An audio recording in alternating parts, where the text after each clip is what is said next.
Assalamualaikum warahmatullahi wabarakatuh. Saya Pavita Sarinta Magiantoro dengan NIM 120.21.951 dari IT 0201 akan mempresentasikan tugas kecerdasan buatan dengan judul klasifikasi dataset drug identification menggunakan metode decision tree, artificial neural network, dan key nearest neighbor. Yuk langsung saja. Table of content atau daftar isi. Di bab pertama ada pendahuluan yang berisi latar belakang, rumusan masalah, manfaat, dan tujuan. Di bab 2 ada tinjauan pustaka yang berisi decision tree, ANN, dan KNN. Di bab 3 ada pembahasan yang berisi metodologi, preprocessing data, parameter algoritma yang digunakan, sama akurasi model. Di bab 4 ada penutup yang berisi kesimpulan, dan di bab terakhir, bab 5, ada daftar pustaka. Bab 1 pendahuluan, di latar belakang, obat menjadi salah satu komponen pokok yang harus selalu tersedia dan tidak tergantikan pada pelayanan kesehatan. Obat sendiri merupakan suatu bahan yang dipergunakan untuk mendiagnosa, mencegah, mengurangi, menghilangkan, atau menyembuhkan penyakit. Terdapat berbagai macam jenis penyakit yang membuat jenis obat juga menjadi beragam.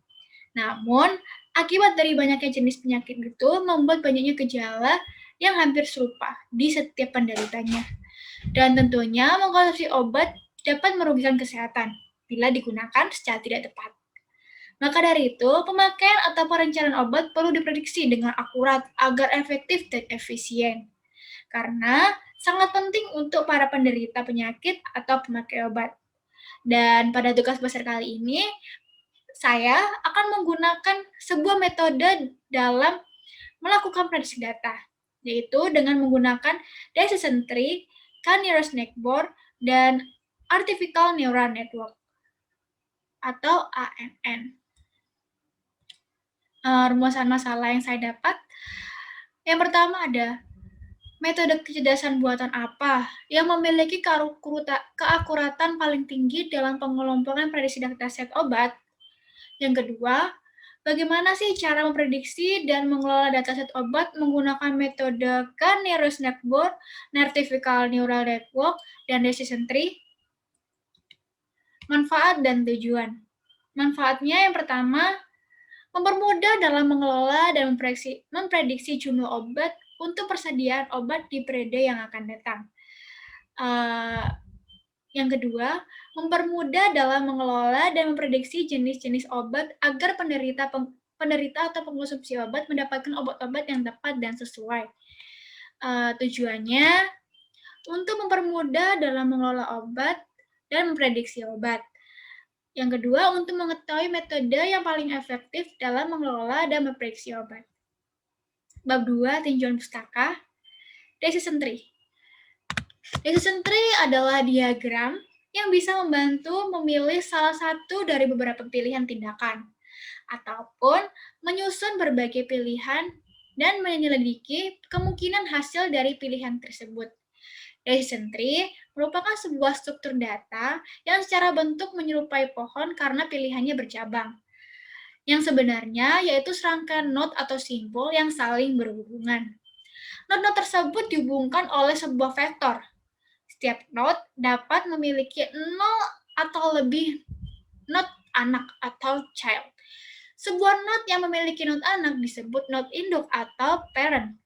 Tetapi tree ini tidak seperti di dunia nyata yang tumbuh ke atas, melainkan dapat dibuat menjadi vertikal atau horizontal. Decision tree sendiri merupakan salah satu bentuk algoritma pembelajaran terbaik. Mereka meningkatkan model prediktif dengan akurasi, kemudahan dengan interpretasi, dan stabilitas, yang mampu memecahkan tantangan penyusunan data seperti regresi dan klasifikasi. Decision tree juga dapat menghindari munculnya permasalahan dengan menggunakan kriteria yang jumlahnya lebih sedikit pada setiap node internal, tanpa banyak mengurangi kualitas keputusan yang dihasilkan. ANN atau Artificial Neural Network merupakan metode yang mekanisme kerjanya menyerupai sistem otak manusia, baik pemrosesan berbagai sinyal elemen yang diterima, toleransi terhadap kesalahan atau error, dan juga parallel processing. ANN juga mengadopsi kemampuan otak manusia yang mampu memberikan stimulasi atau rangsangan, melakukan proses, dan memberikan output.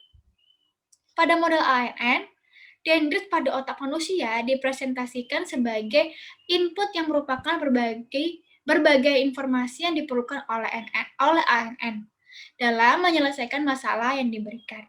Sedangkan badan sel pada otak manusia dipresentasikan sebagai tempat melakukan proses komputasi penjumlahan dan fungsi aktivasi yang diberikan kepada hasil perhitungan penjumlahan.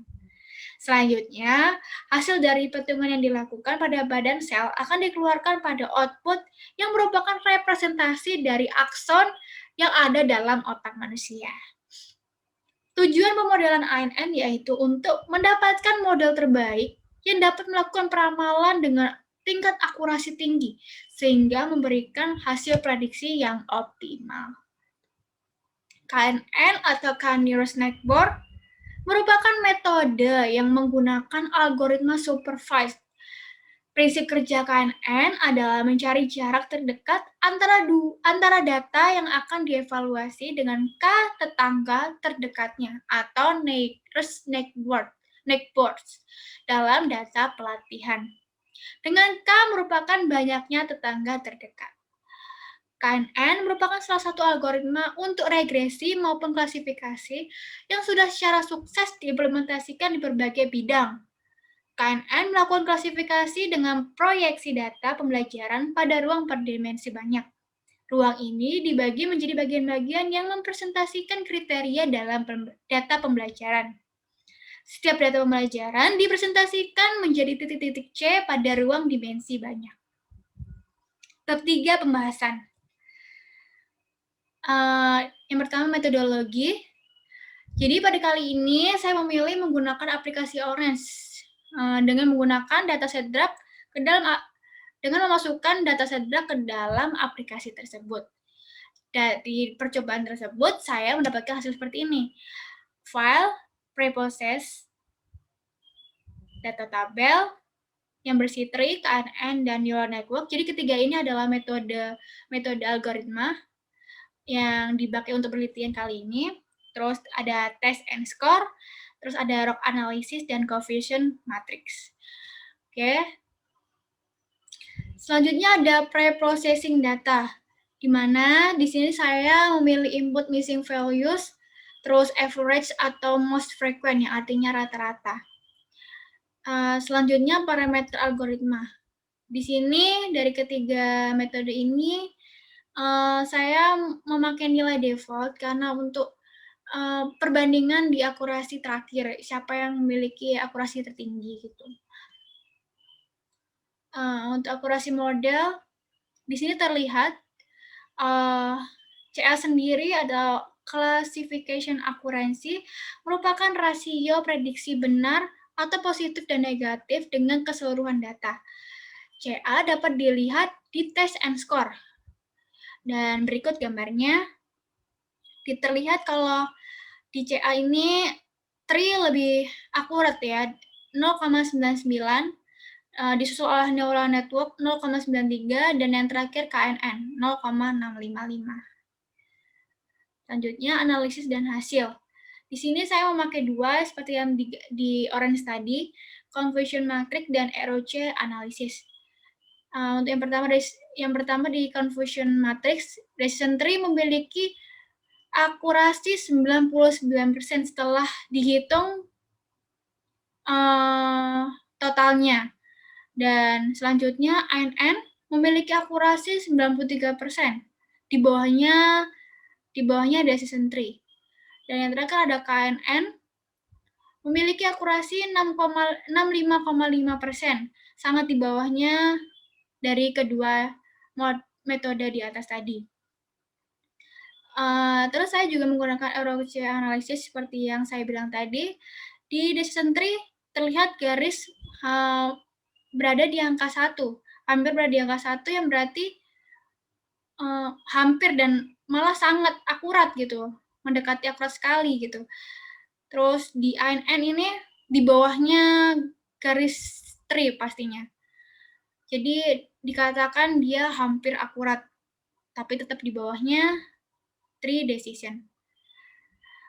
Untuk ANN sangat bawah lagi, di bawahnya ANN dan decision tree tentunya. 4 penutup. Dan yang terakhir kesimpulan. Kesimpulan yang saya dapat dari analisis penelitian dalam mengklasifikasi dan memprediksi jenis obat-obatan, di mana dalam penelitian ini menggunakan dataset drug yang saya masukkan pada software Orange. Menggunakan 3 metode algoritma, yaitu decision tree, k-nearest neighbor, dan artificial neural network. Dan dia terbukti pada hasil analisis baik menggunakan coefficient matrix atau ROC analysis, terbukti bahwa decision tree paling akurat. Seperti yang saya jabarkan di atas tadi, bahwa di coefficient matrix decision tree memiliki akurasi 90%, gitu, 99%. Dan ANN mendapatkan akurasi 93% di bawahnya decision tree. Apalagi KNN gitu, mendapatkan akurasi yang paling rendah 65,5%. Begitupun juga ROC analysis. Terlihat juga kalau decision tree garisnya mendekati angka 1. Jadi ya sangat akurat dikatakan.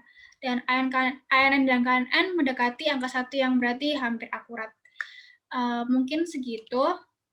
Dan bab 5 daftar pustaka. Begini daftar pustakanya. Dan terima kasih. Wassalamualaikum warahmatullahi wabarakatuh.